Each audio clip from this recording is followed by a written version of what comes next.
Hello. என்னாச்சுடா, வாங்கிட்டீங்களா? சரி, என்னன்னு பார்த்துட்டு கூப்பிடுங்க. மச்சான் எப்படி இருக்க? ஏதோ இருக்குண்டா. சரி, நமக்கு ஒரு 200 ரூபா கொடுக்கணும். இல்ல ஞாபகப்படுத்தினேன், அவ்வளவுதான். தெரியுது மச்சான், என்ன பண்றது, வாழ்க்கையே ஒரே கஷ்டமா இருக்குடா. நேத்து தான் இருந்த காசுக்கு பெட்ரோல் போட்டேன்.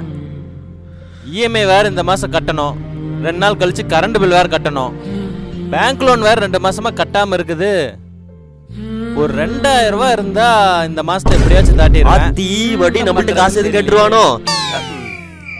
சரி மச்சான், நீ பாரு, பார்த்துட்டு உங்ககிட்ட இருக்கிறப்ப நீ கொடு, சரியா? சரிடா. சரி சரி வரட்டா. சரிடா. சொல்றா. என்னடா, செவாலை இருந்தா செவாலை வாங்கிக்க, போல்ஸ் இருந்தா போல்ஸ் வாங்கிக்க, இல்ல நம்ம 1848 வாங்கிக்க, மிக்சிங்க்கு சோடா வாங்கிக்க. இது 500 ரூபா பத்தலையா? சரி இரு, அனுப்பிச்சுடுறேன். வந்துருச்சாடா? வந்துருச்சுடா. வா மச்சான், நீ இன்னும் போல? ஏய், இப்பதான் கையிலே காசு இல்லைன்னா அதுக்குள்ள 500 ஆயிரம் அனுப்பிச்சுட்டு இருக்க. இதுல உனக்கு மிக்சிக்கு சோடா வேற போட்டு அடிக்குதா? கையில இல்லைன்னு சொன்னேன், ஜிபேல இல்லைன்னு சொன்னா.